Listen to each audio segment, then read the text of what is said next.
welcome. My name is Kirby Blunt. I'm the director of the Center for Academic Success. Thank you for coming today to our speaker. If you haven't signed in, please make sure you do so. I just announced that before. If you haven't signed in, get credit for our class. Please be sure that you are signing in and getting credit for being here. But I would like to, it's my privilege to be able to introduce our speaker, Ayan Omar. She's a TEDx presenter, local educator, and a community advocate. She'll share her story, including the struggles and successes. I believe interpersonal communication is a key component to understanding and being understood. The power of communication and believing in your own story can make a difference for those who are voiceless and often judged unkindly. As individuals, when we find success, we have an obligation to reach back and speak our truth for those who are searching and those who are struggling. Please help me in welcoming Ayan.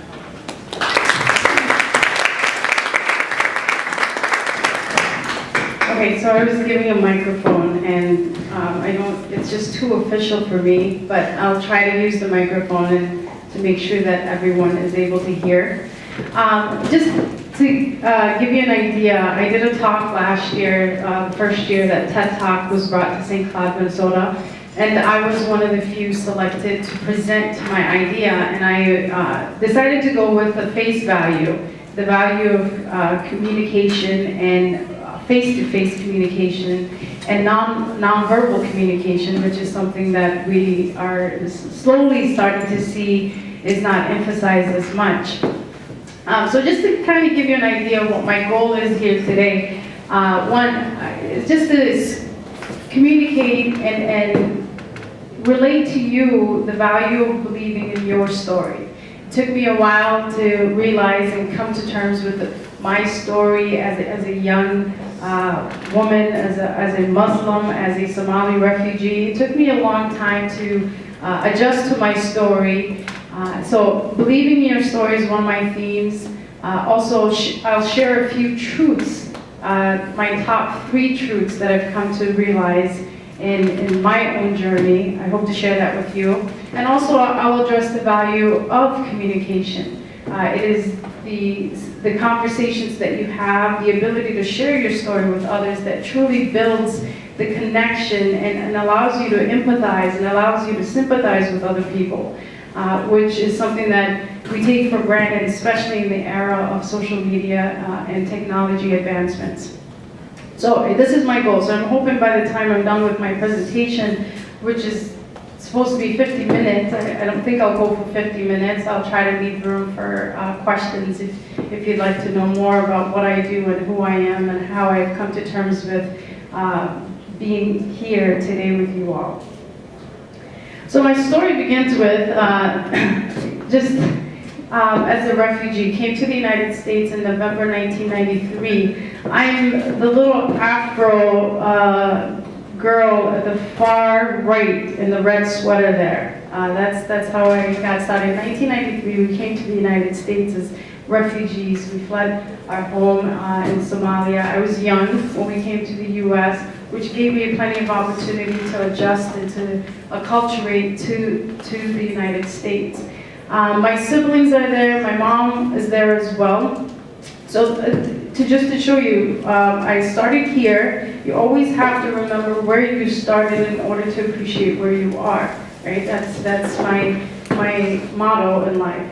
So 3-bedroom apartment, 2 bathrooms, a family of 12. So I have 7 brothers, I have 4 sisters with 2 parents. We're pretty cramped, but we knew how to laugh. We found joy in the little things in life, and that truly set the tone for how far I want to get in America and the idea of success. And the very first thing after starting kindergarten here, I had to get used to my name, right?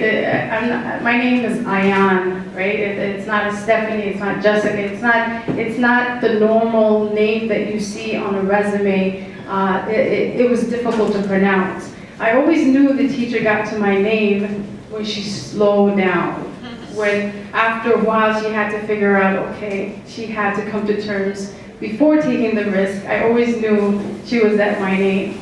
So what's in the name, right? There's a lot that goes into who you are, and it starts with your name. And as a young refugee, the very first thing I had to do was come to terms that my name connotes, it implies a lot of different things. Because on an application or on a resume, the very first thing that people see is your name. And people make assumptions about who you are, where you come from, your religion, just by your name. So I've had my name mispronounced many, many times. It's getting to the point where I think I'm mispronouncing it. And this is a neat quote that I found, and I thought, oh, this is so me. But it's also the narrative of a lot of refugees and a lot of immigrants, or anyone who's different, right? So I had to come to terms that my name, Ayan, definitely connotes and implies many different things that I was unaware of. So I had to figure out who am I and how am I living up to my name and how can I share that with other people. So what's in a name? There's a lot that goes into your name. So my story begins with, it was around 6th grade that I recall learning about science. There's ion, the I-O-N, the chemistry, right? So I figured, hey, that's a way that I can relate or help people understand how to pronounce my name. Is when I first learned about the chemistry, the ionic bond. And I was able to, every time someone would ask me, how do you pronounce your name? Ion, like I-O-N.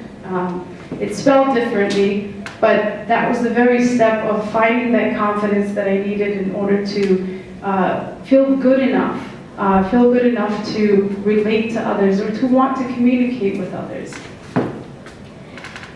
And English was hard. So, you hear the term, oh, why can't they just learn English? You come to a different country, everybody wants you to learn English, right? And you should learn English. I'm an English teacher and I'm getting my graduate studies in English studies. So English is hard. And it was until maybe 9th grade that I fully felt confident enough to communicate with others. Otherwise, I was a mute. I appreciated just sitting in the corner, not taking the risk of communicating with others because I didn't feel that I knew the language good enough to communicate with others. So I did a lot of reading. I appreciated literature. I used to listen to audiobooks. Audiobooks were huge when I was learning English. But the language itself is very difficult. But in my story, one of the reasons I decided to become a language arts teacher, one of the reasons I'm furthering my education in English studies because I understand the difficulty of the language and how long it took me personally to build that confidence, to mold myself so that I am a better communicator. I mean, if you look at this picture here, the farm was used to produce produce.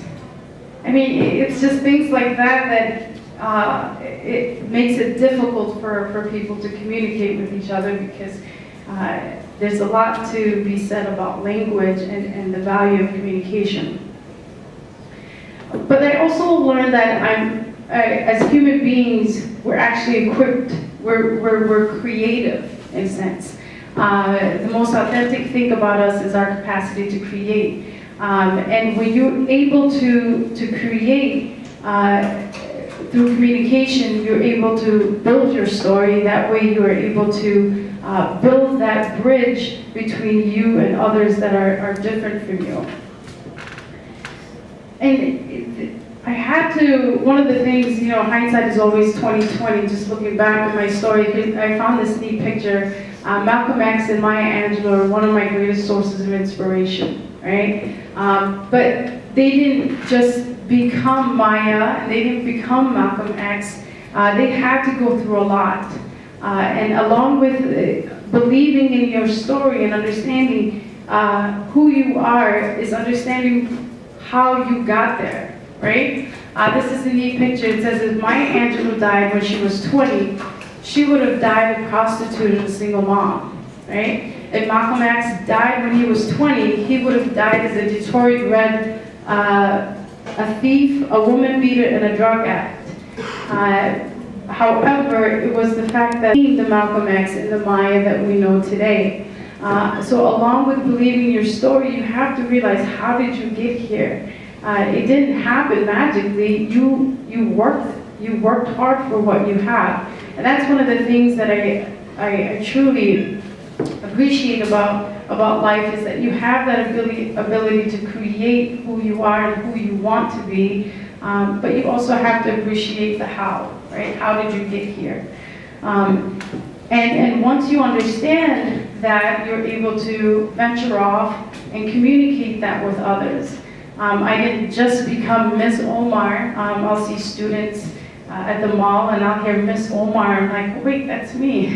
But I had to wait for my time, right? Wait for that opportunity and just keep crawling until I'm able to become that person. And there's a responsibility that comes with success. There's a responsibility that comes with finding your place in society. And this is one of the things that I do.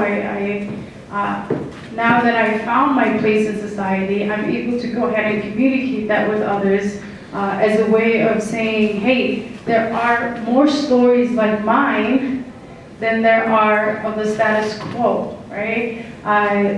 People just don't become successful overnight. We tend to work hard. We started from somewhere. But the responsibility that comes with success and other things is that when you do get there, you have to do better, right? You go back and you reach back and you help others understand your story, so that they're more able to understand other people who you resemble in a way. You become a spokesperson. So in life, there are definitely the ups and downs, but when you make it through, then you have to go back and share that story so that others can find an inspiration and aspiration in your story. And that's one of the reasons I decided to become a teacher. When you learn, you teach. And the value of being a teacher is that I'm able to be that voice, because I understand that there are more people who are like me than there are of successful individuals, right? There are more middle class to lower class Americans than there are the 1%, right? So becoming a teacher allows me to not only mold and be a source of inspiration in the classroom, but also to continue on to build on my story as I move forward into my graduate studies. And with that, I was able to participate in a variety of different things. Last year, I was the recipient of the Outstanding Refugee Award that Minnesota Department of Human Services hands out. I took charge at Tech High School. I put together a culture show for my kids 3 years in a row, because I understood the value of sharing one's culture, and I wanted to give voice and a stage to those kids so that they're able to share. I've gotten the Leaders in Educational Excellence. I wrote an article for Washington Post. I participated in interviews with Huffington Post, NPR. So again, once you develop your story, you have a responsibility to share it, to communicate it with others, because there are individuals who are looking to understand. So in order to be understood, you definitely have to take the risk of putting it out there for others so that they can understand other individuals like you. Now I'm going to move on to a little bit about why it's important, most importantly for you to put your story out there. I hope you all are familiar with Abraham Maslow's theory of hierarchy of needs. Abraham Maslow said there are needs that have to be met in steps in order to reach self-actualization. What happens is, at the very bottom of the hierarchy of the needs is the physiological needs, which is the basics, right? Air, water, you need shelter. Then comes safety and security. What happens is that most people, like myself, we get stuck at love and belonging, right? That third stage. The need to belong, the need to feel loved, and the need to be part of a team, part of a community. And because during the phase of getting to know or finding out, exploring who I am and how to share that with other people, I was stuck at love and belonging for a long time. And that seems to be the narrative of a lot of people, especially I'd say college students are stuck in this particular level. And that's changing. Right now we're living in a world of fictitious belonging. We feel that just because you have 800 friends or you have 1,000 followers, you belong or you are loved. But love and belonging is very important. But in order to get there, in order to get to or complete my love and belonging level, I've learned three truths. So what I'm going to do is just share a few of the truths that I picked up on that allowed me to transition from love and belonging to the next level in the hierarchy of needs. So the very first truth is, in order to find love and belonging, is home, right? Wherever you call home, right? It could be in your mother's arms. It could be literally the physical place, your home. It could be in a place where you feel safe. But love and belonging, you have to remember that you can always go home. And the number one truth that I've learned personally is that no one loves you as much as your mother. I can always go to my mother, but you can always go home, right? You can always go to that safe place that you can refuel, that you can get that source so that you can move forward. But my mother, when we moved to the United States, she had a difficult time transitioning than I did, right? Because I was young. I started from kindergarten. America is all I've ever known. But my parents had to leave everything that they had, everything they built overnight. It was a sudden change, a sudden shift for them. My father, who was in politics, who was a lawyer, he's worked hard his whole life providing for his family. Within, overnight, all of that was wiped out. And then when we moved to the United States, as a young kid, and they say, oh, kids don't know anything. I tell you, kids do. They pick up on a lot, especially the emotional stress, they pick up on that. So I remember my parents, it was difficult for them, and I can see as strong as they were trying to be for us, it was difficult for them. The arguments, the fights, my parents are now divorced, but it was difficult for them. So my mother just reminds me that I belong somewhere. I came from somewhere. And she shares those stories about what Somalia was prior to the war. All of that reminds me that I came from somewhere and I belong somewhere and I am loved. So no one loves you like your mother. You can always go home, find that spot, that place that makes you feel safe, that you can get a source of fuel in order to keep moving. That's my number one truth. And we all need people in our lives who raise our standards, remind us of our essential purpose, right? So for me, it's my mom.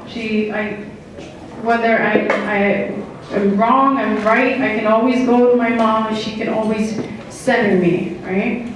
So whether it's friends, whether it's family, find that spot. The second truth that I've learned is time, right? Time is the most equitable thing in this world. Every single one of us in this room get an equal amount of time. No one here gets 25 hours and the rest of us get 24 hours, right? So time is equitable, which means we spend it how we want. And communication allows us to use our time so that we can recall it and not regret it, right? Let me just switch here. So communication allows us to unfold, it allows us to construct and develop meaningful relationships with others.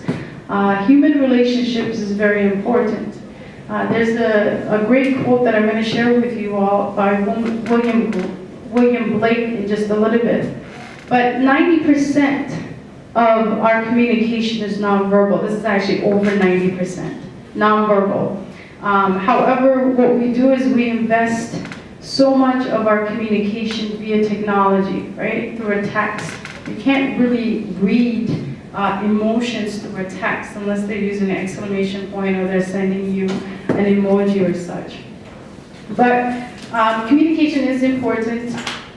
We judge other people, we judge others non-verbally, right? We look at the way they dress, we look at the way, the color of their skin, we look at so much of a person we attribute to nonverbal communication. So technology, we're going to talk about how technology is somehow affecting the way we communicate with others and the way we understand others.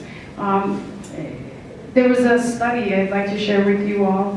In 2014, a study looked at the iPhone effect. How many of us in here have an iPhone?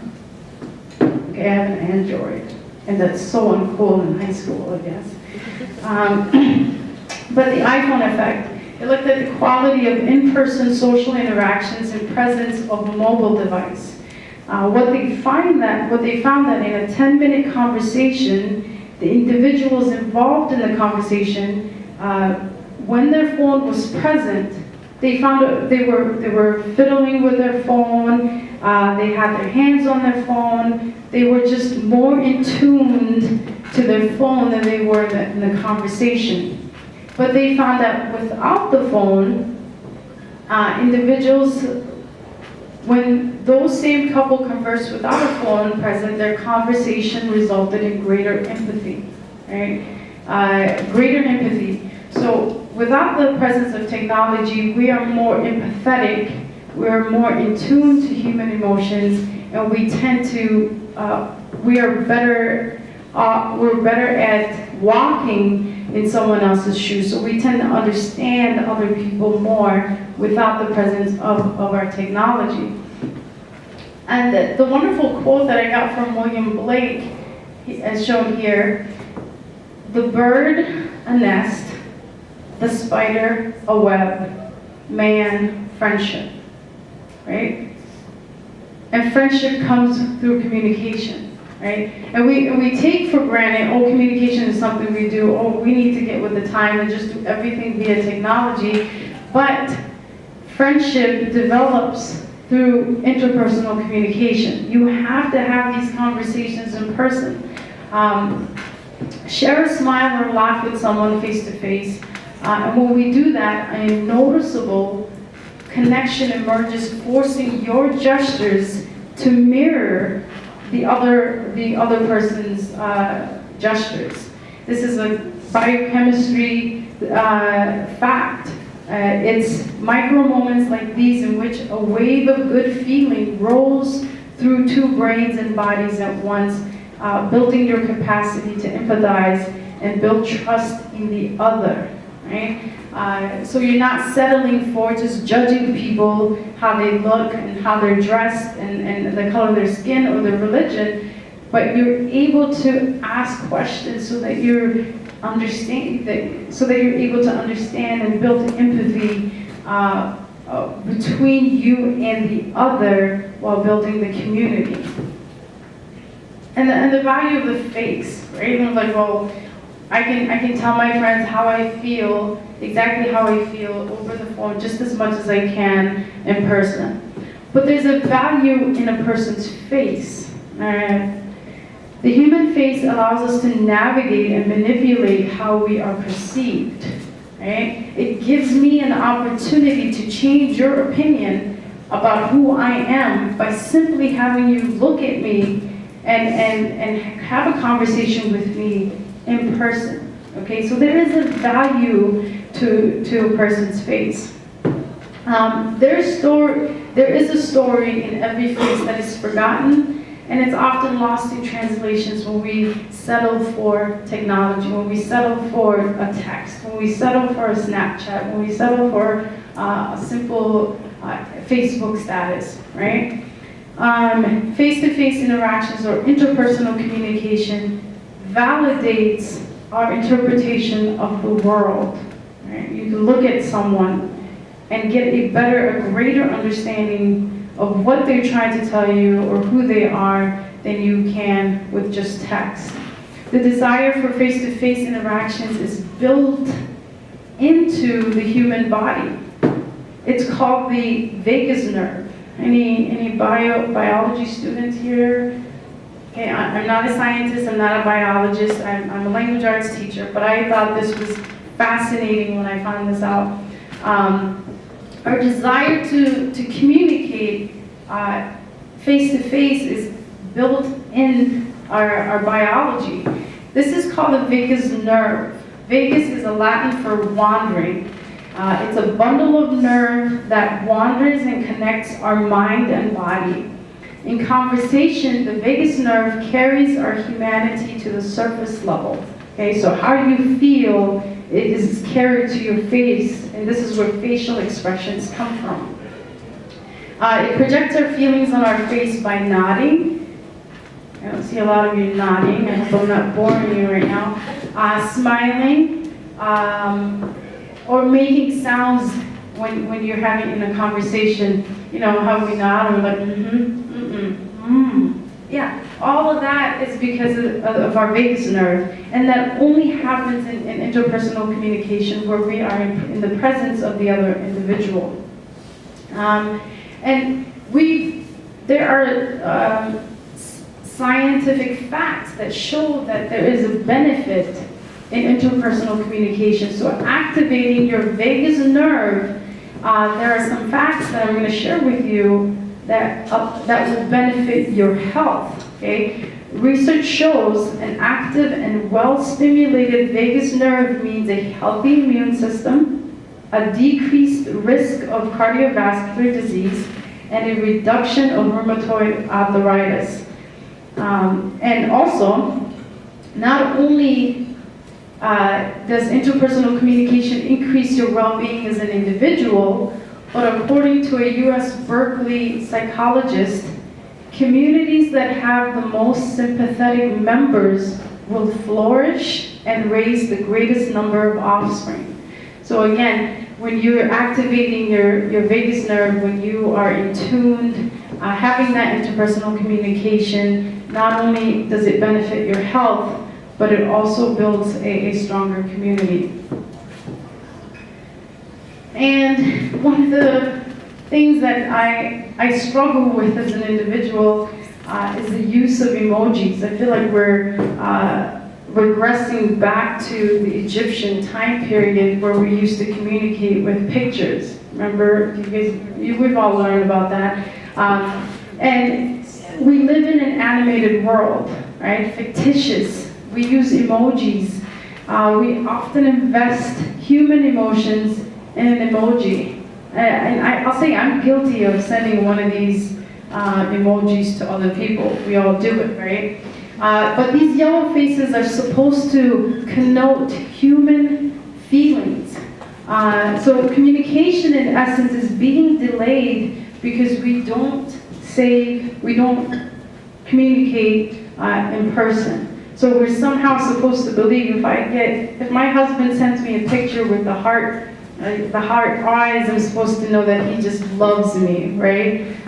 But that does not equate to him simply telling me in person that he loves me. Or, I don't know, why would you send that picture with the heart eyes? Anybody? Think something's pretty. Oh, to think something's pretty. I'd rather be told I'm pretty. Anybody? No? Not now?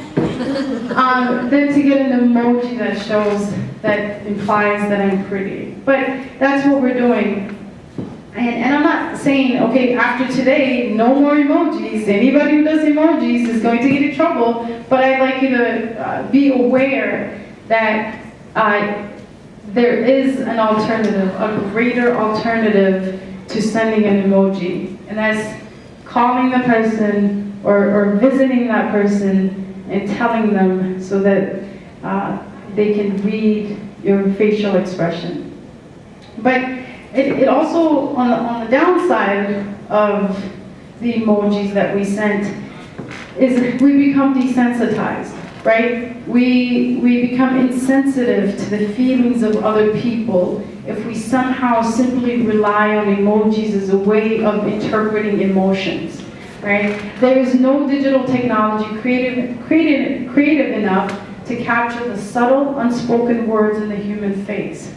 The contextual background of human contact cannot be appreciated in an emoji, a Snapchat, a Facebook status, or a limited tweet. Just remember that technology is completely and totally unequipped to tell the narratives hidden inside a person's face.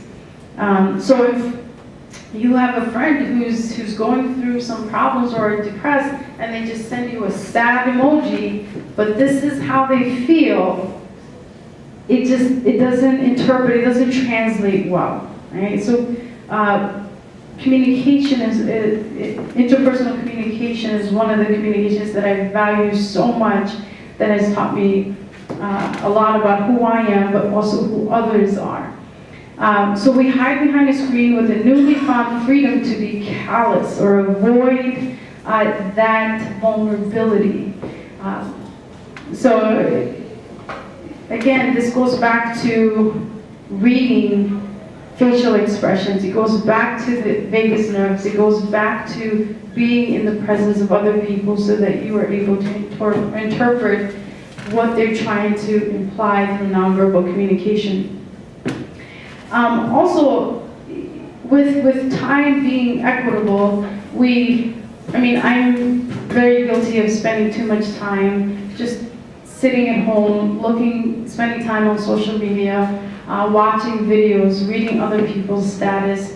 What happens is we're living in a disposable time, all in the name of convenience, right? I call you to reset your perspective on interpersonal communication. I call you to focus on the things that you do have control of. What we do is we go through social media, we look at that picture that the person put up, we look at the Snapchat, we compare our worst points to other people's top 10 moments, right? You don't know what they're trying to say, but you just simply see a picture, and we spend time trying to control things that we have absolutely no control of. So I encourage you to, when it comes to time and time being equitable, spend your time controlling things that you do have control of. How often you exercise, the type of food you eat, how many risks you take, how kind you are to others. Those are all things that we control, and when, in the sense of time, you want to remember to focus on those things. How often you say, I love you, how often you say, I thank you. So those are all things that we all in this room have control of, that we can spend our time on so that we're able to recall it and not regret it, right? My third truth that I found in the process of becoming the person that I am today is that, we're all human, right? It's okay to be human. It's okay to embrace your flaws and your success and everything. But in order to do so, believe in your story. We spend so much time regretting things that we have and don't have, what we could be. We're trapped in our regret. But know there's always something greater or worse than whatever situation you find yourself in. And we all started from somewhere. And in the process of becoming, you have to remember that it's okay to be human. And there is a process, right? I try to remind myself. I have a 5-year-old daughter, 5.5-year-old daughter. She just started kindergarten. Try doing homework with a kindergartner. I was like, honey, what's 1 + 1? She'll say 5. I'm like, honey, what's 1 + 1? 5. No, it's not. But what happens is I have to remind myself that there's a process, there's a growth process. You don't just become, there's a becoming process, right? I also try to remind my younger sisters who are college students here that trust the process. You're in a very awkward stage between teenage and adulthood.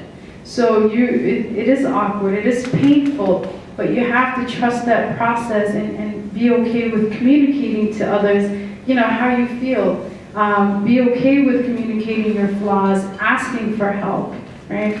Trust the wait, embrace the uncertainty, enjoy the beauty of becoming. When nothing is certain, anything is possible. This is a quote that I try to live my life by because, again, I've had awkward moments and I continue to have awkward moments in my life, and I have to remember that life is just all a process and we have to trust it.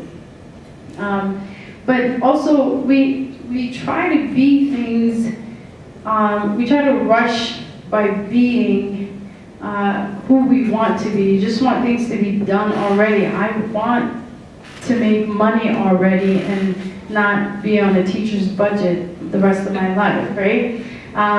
Life is most understood backwards, but we have to live it forward, right? It just keeps going, and hindsight is always 20/20. And we try to find happiness more so than joy, One of the things of being human is that realizing that happiness, it shouldn't be your goal. It should be joy, right? Joy is hard. It's like being wealthy versus being rich. We all want to be wealthy. So you want to find joy rather than happiness. And in order to be that, you can't rush through it all. You just have to trust the process of being human and being okay with not being okay as the time presents itself. Again, like you have to take risks, and the risks that come with being human is communication. We're all afraid of vulnerability. I know I'm afraid of vulnerability. I'm afraid to share how I feel in a certain group or a certain instance. I'm involved in a Muslim Christian dialogue group of St. Cloud, and I've been in this group since 2006. And it is in this group that I am able to communicate with others some of the fears, some of the concerns that I have for me, my children, and people that look like me. But it took me a long time to communicate these issues with them, with the individuals that are in this group with me, because it's too much. No one wants to be vulnerable. No one wants to be viewed as weak. No one wants to be viewed as less than or inferior. So with understanding with understanding and building community, you truly have to understand that it's okay to take those risks and communicate with others and put yourself out there so that others are able to understand and ask questions that are otherwise normally questions that you wouldn't ask. So I understand enough about the Christian faith. I understand enough about the Jewish faith because I put myself in a position where I was willing to communicate my faith to others so that I can build a broader community for others. So take those risks. I can't stress how important it is to communicate, especially in the time period that we're living in today, right? You can't get on Facebook without seeing a live video of a shooting. You can't get on Facebook, you can't get on social media, you can't turn on the news without seeing a tweet that's terrifying, right? So what's happening is because we're lacking that communication, because technology is that barrier, because we're afraid to be vulnerable, we just see human. Right? We like I see a bunch of students, I see a bunch of people in this room right now, but we're not seeing humanity. But humanity only comes with if you're willing to put yourself in a situation that allows others to see your humanity, but then in turn allows them to be human, and they are more likely to take that risk that risk only if you're willing to put yourself in that situation, right? How many times have I told students, oh, I feel really ugly today. Oh, you're pretty, Miss Omar, but I'm not having a great day either. As soon as you allow yourself to be vulnerable, people will also try to share a little bit of the vulnerability with you as well. So again, with communication comes, we're able to see the humanity of others. Because our fears and perceptions, we have these fears and perceptions that other people are alien to us. But they're just like us. We're all equipped and made from the same atoms. We're made from the same creator. But we have this tendency to think that other people are just alien to us. There's such an abyss between people. What's more is that some people find a justification or a right to degrade the humanity of others. But I encourage you to humble yourself, be vulnerable, share those stories so that others are able to see your humanity and in turn find their humanity. But again, it starts with communication, right? Interpersonal communication. Again, I talked about empathy a lot. And again, the vagus nerve allows us to build empathy, right? Empathy is so valuable because here's a neat page that I found. Empathy. When you plant lettuce, it does not grow well. You don't blame the lettuce, right? You look for reasons it is not doing well. It may need fertilizer or more water or less sun. You never blame the lettuce. You'll never know here's an interesting quote that I found. I was watching a movie on Netflix, and this quote came up. You'll never know whose eyes you're being judged from, right? The quote is, you'll never know whose eyes God is watching you out of. Treat all as you treat yourself. But it truly starts with empathy, that you can't blame others, they're being human, right? So but if we know how to take care of them, they will grow well, like the lettuce. Blaming has no positive effect at all, nor does trying to persuade using reason and argument. That is my experience. No blame, no reasoning, no argument, just understanding. And how do we understand other people? Putting ourselves in a position where we're able to communicate with them. And what happens is we have to be able to understand that we all carry a story. Right? Every single one of you sitting in here, myself included, we all have a story. I'm a sucker for stories. That's why they call it, on Snapchat, I think they call it stories, but it's really not stories. But we have to be willing to share our stories. How did you get here? How did the person sitting next to you right now get here? What brought him here, right? And this is one of my favorite quotes as well. Now, every time I witness a strong person, I want to know, what dark did you conquer in your story? Mountains do not rise without earthquakes, right? We have to be able to reward ourselves for being here today. We got here not because we had a smooth sailing, but we all sit here with a conflict, with a climax, with a resolution. There is a storyline, there's a plot to how we've come to sit where we're sitting, right? But we have to be willing to ask as well. I remember when I first moved here from Georgia, so I grew up in Atlanta, Georgia, went through K through 12 in Georgia, and I moved to St. Cloud, Minnesota to attend St. Cloud State University so that I could be a teacher. But I remember when I moved here in 2005, I was one of the first few Somali individuals that were living in St. Cloud at the time. Remember being asked the question, where are you from, right?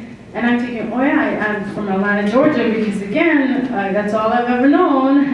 And then I get the question, where are you really from?